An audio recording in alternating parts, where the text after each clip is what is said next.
That's what I'm telling you. In Kenya, we have that issue of merry-go-round when people come together, they pool their resources, and every month or every week, they'll come and put some money together and help one of them to improve their business. And then next month, they put the same money together and help one another. And these are things, that's the foundation for table banking, where people come together. You bring there's 50 of you. Every month, you bring 1,000 shillings. And by that 50,000 you give to one person to boost their business. Next month, you boost another business. The other month, within 2 years, everybody's business has been boosted. And that is the method you'll find other communities are doing. Many times you'll find in Kenya we are complaining that the Somali community are taking over lots of businesses. It's just a matter of strategy.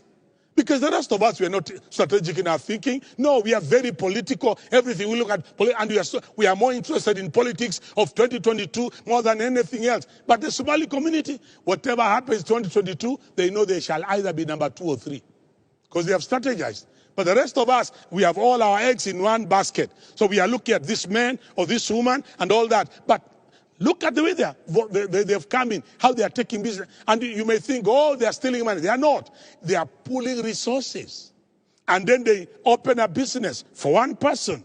And they are telling him, as you do that business, we are still in the same group. Let's pool resources. Open the same petrol station for another person. Open the same M-Pesa for another person. Open the same a similar restaurant for another person. Let's open another restaurant in Kisumu, in Kericho, in Nairobi, in Mombasa, in Tutandei. And they are all over.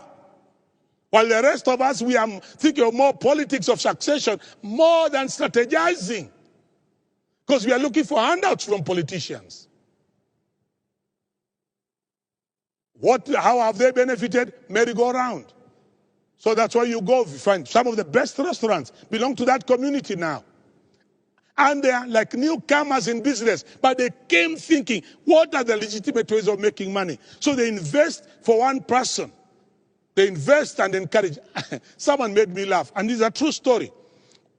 You'll find some of the other communities, you'll find that when we want to go business in Dubai or China or Turkey, you'll find the whole aeroplane is full of people from the same community traveling to go to Turkey, to buy same things, go to China, bring the same goods, to come and try and sell. But how much will you bring? You are going to bring either 2, 3 suitcases or 5 suitcases. But that community, they don't operate like that.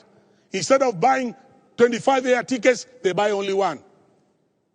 Instead of paying 25 hotel rooms, they pay for only 1 hotel room. Why? They give one of them all that money with a list. This is what I want from my money.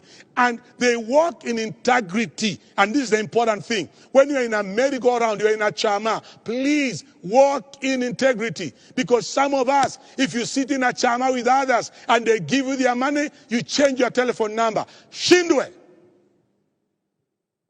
You are keeping our communities poor. You are keeping us at the bottom of the food chain by conning your brothers and your sisters.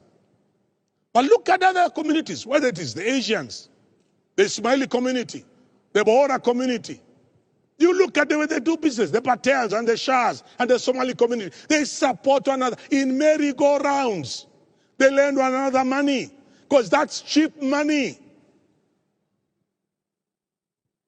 But some of us, we want to go for money from banks that are operating like with the Western idea of IMF, World Bank, interest rate 14%.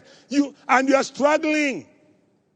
How can you compete with those communities when they have come together in a merry-go-round? That's another legitimate way of making money. And I'm challenging you Christians, come up with merry-go-rounds of brothers and sisters where you can operate in integrity and honesty and stop cheating one another and robbing one another. It's very sad when some of these communities comment about us, oh, there's no stealing here because there are no Christians here. It is sad. It should not be spoken of in our community.